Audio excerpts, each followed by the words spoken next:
Kung makita mo yung anak niya na, minsan nandiyan lang sa gilid, umiiyak, tumutuloy yung bakit mahal naman ko yung anak ko eh.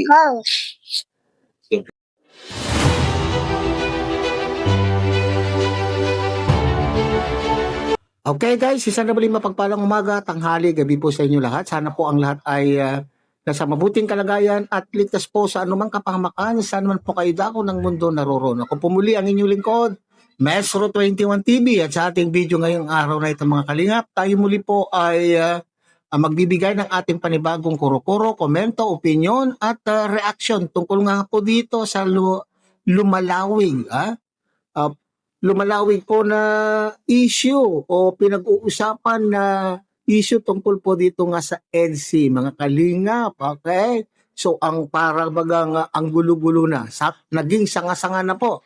Nagsanga-sanga na po ang usapin at bawat, ang lahat po ng mga supporters ay pareho na po. Both sides na po ang kanina pong binabas. Binabas po itong si Kalingap Edo, binabas din po itong si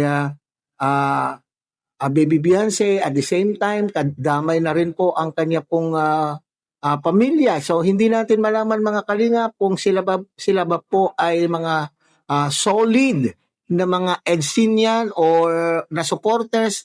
Pero bakit sila po ay ganito na po ang nangyayari? Sila ba ay nasaktan doon sa pangyayari na decision po ng ni Baby Beyonce na sila po ay na huwag na munang ituloy ang love team mga kalingap. So yan po ang nakakasama ng loob mga kalingap ay alam po natin na minahal po natin ang pareho ang dalawang ito, pero bakit ngayon po ay tilabagay pinupukol nyo na po ng hindi magandang mga pananalita, mga komento laban po sa kanila. Okay, so ngayon araw na ito mga kalingap ay tayo po ay magbibigay ng ating opinion at reaction po tungkol nga po dito sa panayam po ni Kuya Mel kay Nanay Hansel. Okay, so dito po sa nasabing panayam, pagtatanong po ni Kuya Mel ay talaga naman pong hindi na napigilan ni Nanay Hansel ang kanyang emosyon na ilahad ang kanya pong nararamdaman at sinasabing na totoo daw po. Ano po yung totoo dito mga kalingap? So yan po yung ating pag-uusapan, pero bago po yan, isa munang pagpupugay sa ama at founder po ng Kalingap, Kuya Bahal Santos Matubang, at tangkilikin po natin Ate Ete Vlog, Kalingap Rob, at siyempre sana po ay inyo rin pong tangkilikin ang munting channel na ito sa pamamagitan po ng pagbibigay nyo po ng like, share, and subscribe, at tuloy pindutin na rin po ang notification bell at sa ganon tayo pa rin po ay magkita-kita at magsama-sama sa susunod na pong mga reaction videos na ating gagawin. Likewise, may galaw shout out sa ating samahan po dyan sa Karepa Kalingap Reactor Partner. Sa pamumuno po yan siyempre ng ating Presidente Javier De Leon aka Obrador. At ganoon din po siyempre ang ating mga Kalingap partners, Kalingap charity vloggers na nariyan po sa iba't ibang Kalingap landing pad sa ating bansa. Sana po ay inyo rin po silang suportahan. So mga Kalingap ay panoorin po natin ang isang maikling video clip po na ating kinuha po doon sa panayam po ni Kuya Mel kay Nanay Hansel, ang mama po ni Baby Beyonce. Tunghayan po natin mga Kalingap. Magandang umaga po sa inyong lahat.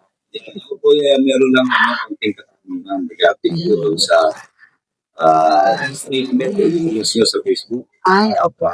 Kasi tinulog namin.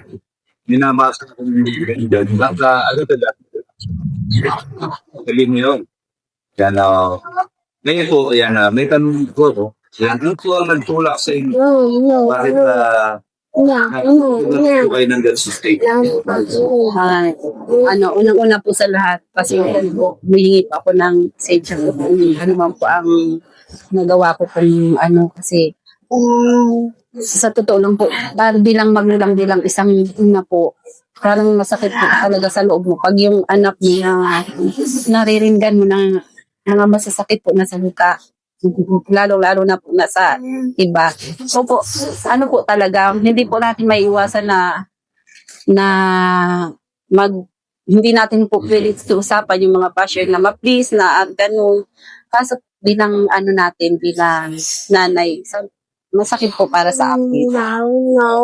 Ayan, nagulat na ako. Sabi ko, tahimik ni Nanay Hansel. Tatay Biram, tahimik na siya. Opo, kasi po ano, Kuya Med yung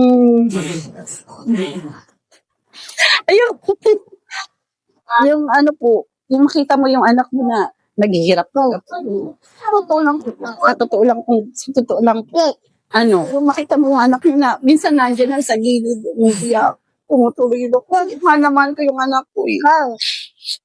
Siyempre, mother. Kasi kahit hindi po yan nagdansig na pagsantay. Hindi po siya matipon yung mama, ganito. Kaya ako, pinapakiramdaman ko lang yung anak ko, Kuya Meli, kasi alam ko magulang tayo. Kahit hindi yan nagsasalita sa akin na nasasaktan. Kahit hindi yan na nasasaktan, syempre po. Nararamdaman ko yun kasi bilang ina. Tapos nakikita mo yun sa gilid, biglang tutulo na yung mga luha mo. Kaya yun po, parang hindi ko na po kayanan na mag-comment sa mga masasamang pong gano'n. Pasensya na po kayo kung nakapag-anak ko ng gano'n kasi magulang lang po Wala po kayong wala po kayong dapat pasensya. Alam niyo kung bakit. Dahil yan po ay karapatan ng ina sa kanyang anak. Opo, kasi ako, Ina ito, siguro po hindi nila mahal ang kanilang mga anak. opo, kasi Bakit nakakapagsalita sila ng opo. Tsaka magulang po tayo, hindi po natin kaya na nakikita na nasasaktan yung anak natin. Kaya nga na bagay. Kaya nga po ako'y nagulat. Patulog na ako nung nagpapahan ko lang ako. Nakita ko, bigla akong bumangon. Teka, ilalive ko ito. Kaya nag-live ako kagabi. Siguro mga 10, 11. Kasi ano po Kuya Mel yung parang naano ko po sa kay Vincent na ayoko kung darating yung na pati mental niya Pressure. so ma-depress siya kasi minsan nakikita ko siya nasa gilid umiiyak. Hindi siya magsabi ng ng sama ng loob. Kasi mabait na bata. Ayaw niya yung mamamundin na yung magulang niya. Ayaw yun yung nag-iisip kami. Pero ako naman nagtatanong sa kanya, kung may problema ka, sabihin mo sa akin, i-voice out mo sa akin, hindi yung pinuputo mo kasi masama yan. Yung inaano ko sa kanya. Pero minsan ko nag-open po siya sa akin talaga ng mga problema niya. Yun, napayuhan ko po. Okay, so yun po mga kalingap. Okay, nakakalungkot na po ang nangyayari mga kalingap. Ha? Okay? So, ito ang panayam na ito ay nagpapatotoo pero alam po natin talaga na kinonfirm na rin po ito ni July Paunil na talagang yung nagko-komento at nag-post tungkol po sa kanya pong nararamdaman ay talagang legit na account po ni Nanay Hansel. Okay? Hindi niya po daw po mapigilan ang mag-post at magkomento sa isang live o ano pa naman yan ay talaga naman pong sinasabi po niyang siya po dahil siyempre bilang isang ina. So lumabas po dito yung damdamin po ng isang ina. Yan din po yung sinasabi po natin at hindi natin po masisisi itong si Nanay Hansel na ipagtanggol po niya at proteksyonan po niya yung kanya pong anak. Okay, so tingnan niyo po yung nanay po ni Baby Carla. Hindi po ba mga kalingap? Hindi din po siya nakapagpigil at nagpahayag din po yung kanya pong damdamin noong alam niya na nasasaktan na rin po ang kanyang anak at kung ano-ano na po ang mga komento na kanya pong nababasa at naririnig. So ganito rin po yung pangyayari po kay Nanay Hansel. So ang nakakabagabag po ng loob, okay? Tama ba yung salita po na nakakabagabag or ang nakakaano doon sa damdamin natin mga kalingap, yung makita po natin na yung pamilya, yung nanay po ng ating pong iniidolo ay umiiyak sa harap po ng camera. Dito po mga kalingap ay talaga naman pong ramdam mo. Ramdam mo yung kanya pong nararamdaman. At ito siguro itong mga dahilan kasi nakikita daw po niya na nagmumukmuk na po itong kanyang anak at naiiyak dahil po sa kanya pong mga nababalitaan dahil po sa kanyang mga nababasang mga negatibong komento laban po sa kanya. So maaring ito yung isa sa mga dahilan, mga kalingap, kung bakit do sa part 97 ay nakapag-desisyon na siya po ay ang love team ay titigil na muna o titigil na. Ititigil na po ang EDSI nang dahil po sa mga toxic na po.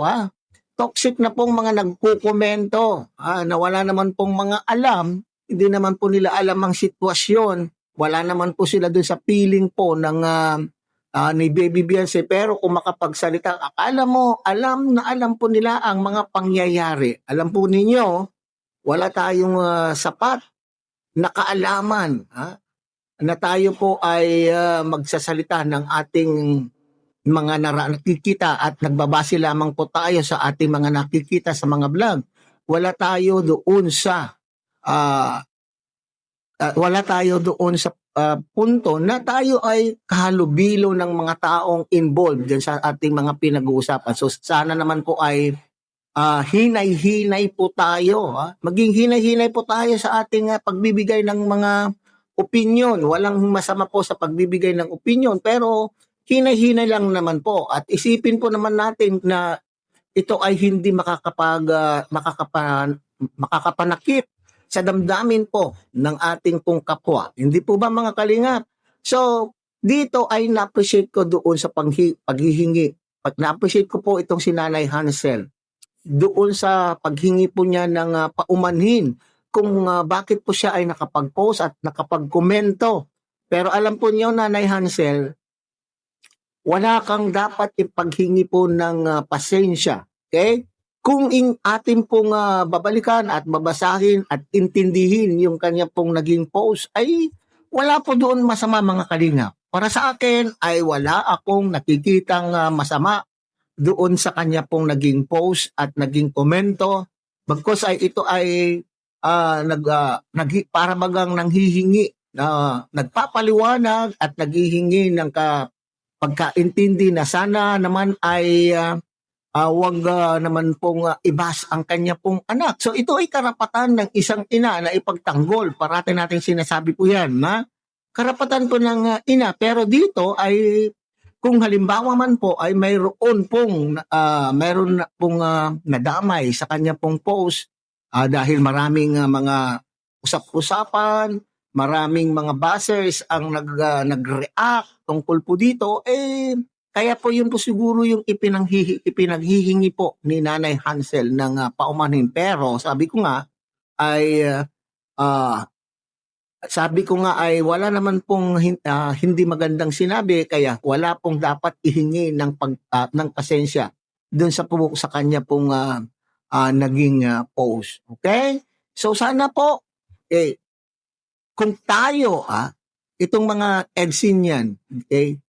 Marami pa rin po ako nababasa, mga kalingap, na sinasabi po nila ay support pa rin nila yung dalawa. Napakaganda po yan, mga kalingap. Napakaganda. Dahil marami pa rin pong nananalig. Ito po yung mga solid, organic na talaga na supporter. Ngayon, kung talagang minahal po ninyo ng lubos itong dalawang ito, ituloy po natin yung ating suporta at ituloy po yung inyong pagmamahal. Ngayon, kung talagang wala na po ang EDSI, tanggapin po natin, mga kalingap, na maluwag po sa ating mga dibdib. Sapagkat, ganun po talaga. At least, tayo po ay napasaya ng mga ilang taon. Hindi po ba? Yun na lang po yung ating isipin. At isipin po natin na sinasabi nga, matagal po na yung sinasabi na ito ay isang for entertainment purposes at love team lamang po. Di ba aling wala po ang EDSI?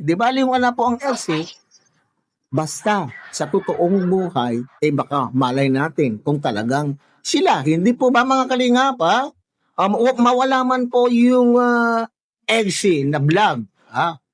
Mawala man po yung vlog po ng EDSI, pero nagkakaunawaan po ang kanila pong mga damdamin. Mayroon po silang usapan at tinutuloy po nila yung kanila pong magandang nasimulan dito sa kalingap, walang masama. Hindi po ba, mga kalingap?